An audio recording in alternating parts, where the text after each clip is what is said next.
Hey guys, welcome back to another Wesnoth Ladder Replay. And this one got recommended to me by the legend Matto himself. And in this game, you're gonna see another 6 scout opener by the elvish player over here, named Hero. Look at that, these beautiful riders on the elvish horses. And he's facing off Haldiel, who is one of the top players in the Wesnoth Ladder right now, playing the Undead. And the interesting part about this is that this is the exact same strategy that Matto pulled off against Caritas, who is also one of the best Wesnoth Ladder players right now. I'm gonna link the video somewhere up here, so be sure to check it out.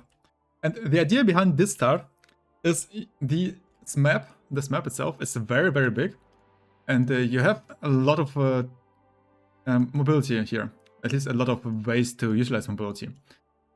Simply because there are good flanks, the whole map is kind of open, you can always rotate through the middle here. And if you recruit 6 scouts like this, there's a pretty good chance you get to slip past the enemy units if he doesn't defend correctly. But even if you try to set up zone of control, you just can't recruit enough units quickly enough to block all the entrances. And isn't that especially difficult because you get all these level 0 units who don't have any zone of control at all. I don't think they know who they're playing against right now. Certainly, I think they both went into it. But now they should know, because they should be able to see each other. And historically, this matchup is just super, super difficult for Undead to play against the Elves. It is obviously a little bit map dependent, but the Elves just have such a strong counter with recruiting mages and trees. And if you have a couple of Vosos and the mages, there's literally really not a lot Undead can do about it. So the best I've seen as Undead against Elves is a game played by Zug. And if you watch my last video on the channel, Zug does have a pretty good strategy of recruiting zombies and then trying to overwhelm with numbers. I don't think it works on this map because this map is just too big to start recruiting tons of zombies. And at the same time, this was the best hold I've seen, or at least the best engagement in Undead vs Elves so far, where Zug just recruited a lot of zombies and it was able to pose a good threat to the Elvish player. But we already see the impact of the mobility of the Elvish riders. He's able to get this village right now, simply because he arrives here very quickly, he has a lot of riders around. And at this point, you just don't have enough units to really deal with it. It is about to become nighttime, so you kind of need to be careful, especially with the Dark Dead damage, but what does Haldiel do at this point? He can obviously try and zone of control this scout.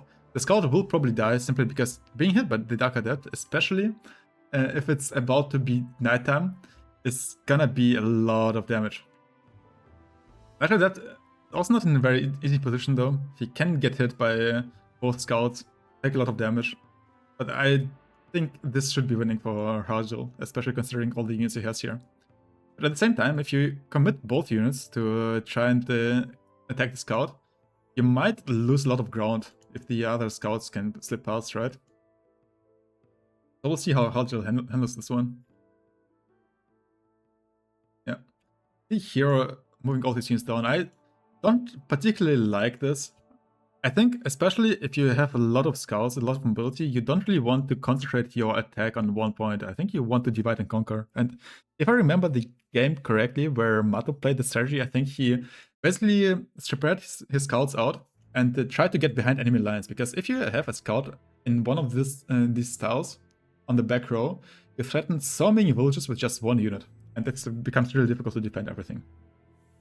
But if you have all of them in one place, it becomes very simple to just lock the zones here. It becomes very simple to just defend the villages. And then the scouts have less output than an Elvish fighter would have, especially for the costs.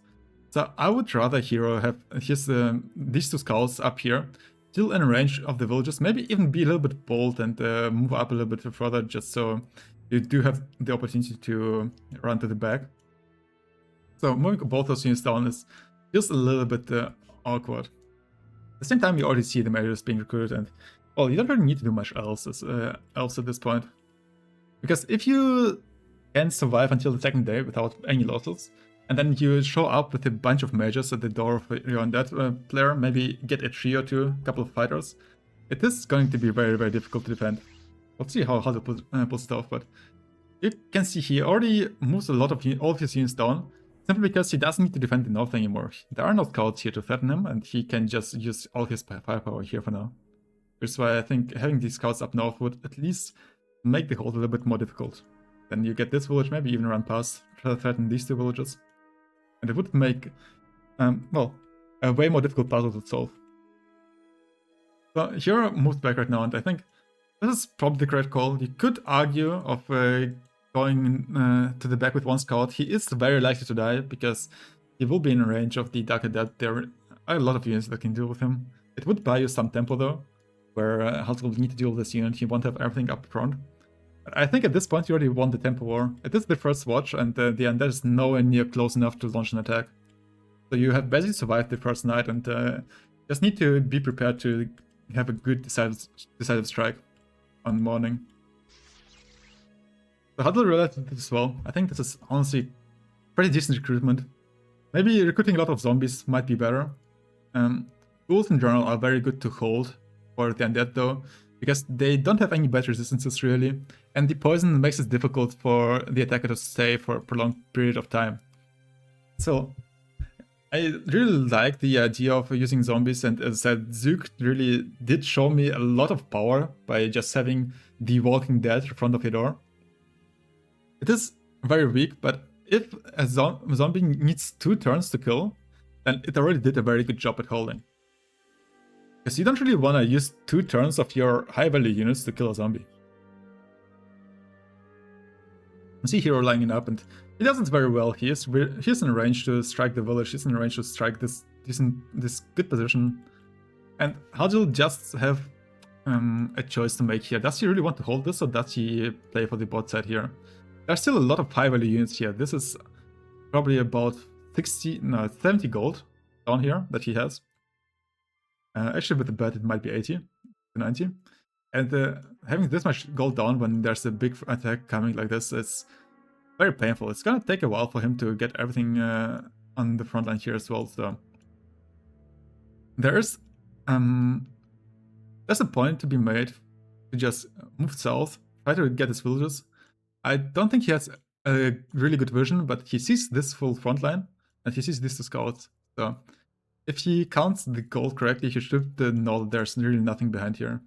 Although at the same time, there's a lot of mobility. Maybe all the scouts just get down in 1 turn and slow you down. Although I think a slow game does benefit Haldiel at this point. So this is an interesting strategy. Another strategy would just be to walk up and try to defend it in the north, which I don't think is particularly bad either. Although it does feel kind of bad to defend during daytime against the mages coming at you. Yeah. Hero doesn't strike quite yet, he's waiting for actually daytime to arrive. It is a very, very huge swing in power. But at this point, I'm not really sure about the Elvish scouts, because they cost more than Elvish fighters, they have less HP, they have less melee damage. I think their range attack is better, but at the same time, it would be more efficient to just have fighters at this point. You see the first engagement, and this is kind of the attacker's advantage they have in Wesnoth. Get the strike first, you get the good engagements, you get your ranged hits without retaliation. Not quite sure about hitting the ghouls. I don't feel like ghouls have a lot of impact. Like, sure, they can poison you, but the damage is kind of low, and their value, I think, in general is kind of low. You would rather get rid of the important targets like the Dark Undeads, the Skeleton here. So this is decent, and I think he didn't want to have a mage on the spot because it is a very risky one to be on. This shaman might die, but pretty slow. Did get a lot of benefit here.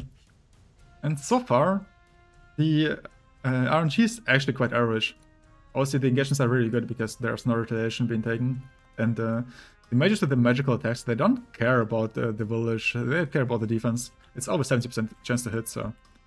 And this is also an interesting move. This is a very nice use of mobility, especially with the scout they have. And so, basically Hero at this point, I think he decides to abandon the southern area here to just focus as much power on the north as possible. And honestly, I think it is a pretty decent call. There is a lot of gold that Haldiel still has down here that is not participating in the fight. And since there is a leader up here, there's a pretty decent chance to just get a leader snipe or overwhelm this position in a way where you can straight up win the game. Haldiel realizes this, and he moves his units up here, and this is what I mean. It's kind of difficult to play this one without the mobility. Right now, you can't really move north anymore because you will be arriving way too late to the engagements. But at the same time, moving south like this also feels kind of bad because it will take a while for you to grab the villages and for the income to pay off. And at that point, you might already lose too much up north. That's a very good poison hit though. Gets some nice Daka depth hits as well. Another poison hit. And even the leader comes up, and this is obviously one of the defender's advantages that you have. Your level 2 leader being able to participate in the fight as well, without losing too much. Kind of sad for him to miss both of his magic attacks. Still, overall, he has been quite good on his hits. Even though the hits on his units were not as variable, if you look at the damage inflicted. Missing these two leader hits really hurt. But I think this is a very decent defense. You even have the walking corpses protecting your Daka Dead. Taking up some space here. And you don't really want to be hitting them, but at the same time, you can't really hit anything else if you're a hero. So yeah, he tries to get this walking corpse on it. Let's see. So one scout, second scout turn. Quite unfortunate with the hits this turn, but it's still early on. He needed 3 full scouts to take care of one walking corpse. And especially in a matchup like this, where time of day matters a lot. This is a lot of tempo being lost. So now that the zombie is down, there are some hits in the Dark Adept, and the mages will just win against the Dark Adepts during daytime for sure. The advantage on the damage is too high, this 25% swing, both sides. And I think there is a point being made for trying to go for a leader snipe. The Dark Sorcerer is a little bit exposed, and you have a lot of mages with a lot of damage. But at the same time, I feel like it's not guaranteed for you to get the snipe here. And if you don't get the snipe, you probably lose the game at this point. There's so much value concentrated over here. So Hero decides to clean up the army, and I think this is a really good call. Especially if you can block the recruitment point here, Haldiel can't really get any reinforcements. And then you basically win the game because you clean up the rest of the units. Ooh, getting poisoned again. Honestly, I don't think the poison matters as much though. Simply because if you can decide the engagements, then you can always get the hits into Dark Adepts with your melee hits. You can always get your ranged hits onto, I don't know, probably a bat or maybe a ghoul or something. And then it doesn't matter if you're at 1 HP because you don't die to retaliation anyway. Yeah, Haldiel moving up. Needing 4 units to kill the skull also feels really, really bad. Kind of sad on the hits inflicted here. Although overall it says that his RNG has been slightly better. But this is what it feels like to play Undead into Elves. They're going down, and honestly this doesn't look too terrible so far. Just at his turn. Now daytime is over, and the main question is, can Hero clean this up? There's still an argument, a point being made to just try and snipe the Sorcerer. Now he can be hit by from 4 tiles, and a lot of your units might die to retaliation. But it is also, again, it is a risk that you might not want to take. Hero decides to just clear up the ghost down here. I think it is a decent call. Does end up hitting quite a lot. Again, might just hit a lot though, so something that you can count on at least. And with these ghosts going down, it's so much value being lost. Look at the KD over here, just obviously killing 9 units against 2 is quite a number, but at the same time the ghosts, the Dark Adepts is costing quite a lot. They're going down, and these engagements are just so nice. No retaliation at all. He does end up losing his villages here. 1, 2. These villages will go down as well, but I don't think you care at this point because you're just gonna either kill the leader here or you're gonna take over the position and be on similar income anyway. So we'll see how the keep plays out. This was a very nice move, actually, to find this one. Getting the key for himself, being able to recruit units while Haldiel still suck his leader, not being able to do anything. And at this point, if you can slow down the leader here, you might even kill him during nighttime. What a dodgy look at that, but at this point it does not matter if you dodge a lot. There is just no way for you to win. There were too many losses, the engagements were not good enough, and in about 3 to 4 cycles, all of the Undead army has been cleared up. I think at this point Haldiel tops out, and honestly it wasn't not as exciting of a game as I at least was expecting, especially because the use of mobility was nice, especially the rotation from the south up north to just have as many units as possible to hit here. But I did expect a little bit more of a Mado playstyle where you actually tried to play rather aggressively and push past your opponent with the scouts. Right now they were kind of glorified fighters at the front. But it is still a very decisive victory against one of the best players the ladder has right now. So guys, I know, could Haldiel have played it better? Maybe. It feels kind of difficult to me, especially with the mobility and the threat of your villages going down. Hero might have played a little bit differently, but who am I to judge the winner of this game? And so, I know. What do you think about this 6-count opener? Doesn't work only against Undead? Are Undead doomed against Elves anyway? Isn't the worst faction in the game? Leave a comment down below and tell me what you think. So I hope you enjoyed this one, and I'll see you in the next video.